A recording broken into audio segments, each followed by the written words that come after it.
उधर छत्तीसगढ़ के सरगुजा में पूजा के प्रसाद में बकरे का मीट बांटे जाने के बाद पूरे गांव में रेबीज नाम की बीमारी फैलने की दहशत मच गई। गांव वालों ने आरोप लगाया कि पूजा के प्रसाद के लिए जिन बकरों की बलि दी गई थी उनमें एक बकरे को कुछ रोज पहले रेबीज संक्रमित कुत्ते ने काटा था और उस गांव के करीब 400 लोगों ने उस प्रसाद को खाया।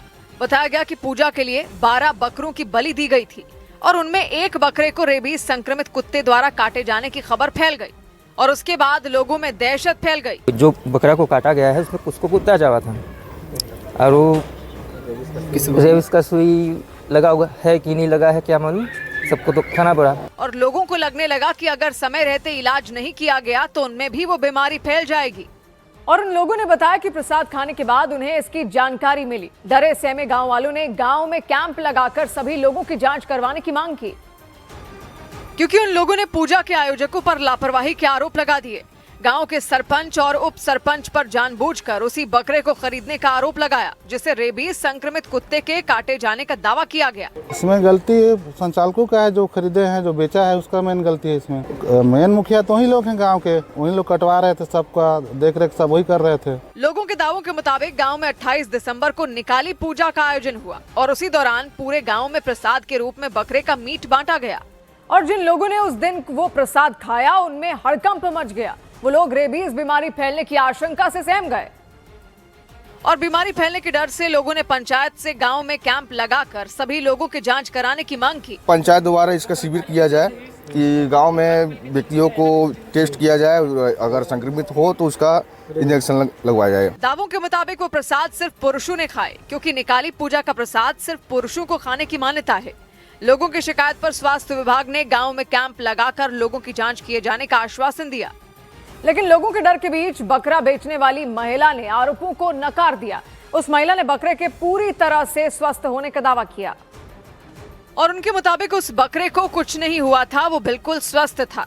हालांकि उन्होंने बकरे को इंजेक्शन लगाने का भी दावा किया। तो नाखून ला देखे ने ठान ला चटिया कान तो ओला हम कहें कि भाई कुत्ती कुत्ता है चाट भी सही, वही ले हम दवाई पियाए देहन और सुई लगवाए देहन और का करब। वहीं पशु चिकित्सकों ने पका हुआ मांस खाने से रेबीज नहीं फैलने का दावा किया। पका के खाने से रेबीज के फैलने की संभावना नहीं रहती है, लेकिन प्रसाद खाने के बाद बीमारी फैलने के डर से पूरे गांव में डर का माहौल बन गया। और इसी तरह का एक मामला उत्तर प्रदेश के बदायूं से सामने आया। वहां 13वीं के दौरान रायता खाने के बाद गांव के लोग एंटी रेबीज का इंजेक्शन लगवाने के लिए स्वास्थ्य केंद्र में पहुंच गए। बताया गया कि वहां रायता बनाने के लिए जिस भैंस के दूध का इस्तेमाल हुआ था उसे कुछ दिनों पहले एक पागल कुत्ते ने काटा था। हालांकि डॉक्टरों ने दावा किया कि रेबीज संक्रमित भैंस के दूध या फिर उससे बनी चीजें खाने से लोगों में संक्रमण नहीं फैलता, लेकिन भैंस की मौत की वजह से लोग घबरा गए और उस भैंस की मौत के बाद गांव के लोगों में रेबीज का संक्रमण फैलने का डर बैठ गया। भैंस कुत्ते ने काटी थी, पागल हो गई, पागल होने के बाद मर गई, तो उसके मट्ठे का रायता किया था, उसके इन्फेक्शन की संभावना। बदायूं के थाना उझानी क्षेत्र के पिपरौल गांव में बड़ी संख्या में लोग एंटी रेबीज की वैक्सीन लगवाने के लिए सामुदायिक स्वास्थ्य केंद्र में पहुंच गए। वहां महिलाओं समेत कई बच्चे भी मौजूद दिखे।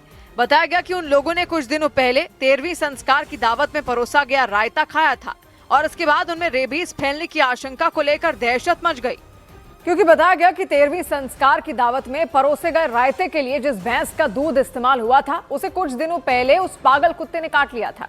बाद में उसमें रेबीज के लक्षण भी दिखने का दावा किया गया। इतना ही नहीं, बताया गया कि रेबीज के लक्षण दिखने के बाद 26 दिसंबर को उस भैंस की मौत हो गई और इसके बाद पिपरौल गांव के लोग घबरा गए। उन्हें रेबीज के संक्रमण फैलने का डर सताने लगा। ऐसे में उन्होंने एहतियात के तौर पर एंटी रेबीज की वैक्सीन लगवाई। एक भैंस को कुत्ते ने काट लिया, वो पागल हो गई। उसकी मतलब उसके दूध का मठा जो था वो दावत में मिला दिया गया, जिससे रायता बना, पर वो गांव वालों ने खाया। उजानी क्षेत्र के पिपरौल गांव के सामुदायिक स्वास्थ्य केंद्र में भीड़ लग गई। वहां 200 से ज्यादा लोग एंटी रेबीज की वैक्सीन लगवाने पहुंचे। बताया गया कि दूसरे गांव से भी कुछ लोग 13वीं संस्कार की दावत में शामिल होने के लिए गए थे और उन्होंने भी वैक्सीन लगवाई। इधर बड़ी अर्थव्यवस्था के मामले में भारत ने जापान को भी पीछे छोड़ दिया। भारत जापान को पछाड़कर दुनिया की चौथी सबसे बड़ी अर्थव्यवस्था बन गया। केंद्र सरकार के मुताबिक भारत की अर्थव्यवस्था 4,18,000 करोड़ डॉलर पहुंच गई। सरकार की तरफ से जारी आंकड़ों के मुताबिक 2025-26 की दूसरी तिमाही में रियल जीडीपी ग्रोथ 8.2% दर्ज की गई। सरकार ने उम्मीद जताई कि 2030 तक भारत जर्मनी को पीछे छोड़ तीसरी सबसे बड़ी अर्थव्यवस्था बन सकता है। विदेश मंत्री एस जयशंकर बांग्लादेश की पूर्व प्रधानमंत्री बेगम खालिदा जिया के अंतिम संस्कार में शामिल हुए। ढाका पहुंचने के बाद उन्होंने खालिदा जिया के बेटे तारिक रहमान से मुलाकात की और उन्हें प्रधानमंत्री नरेंद्र मोदी का शोक संदेश पत्र सौंपा। इस दौरान उन्होंने पूर्व प्रधानमंत्री के निधन पर संवेदना जताई।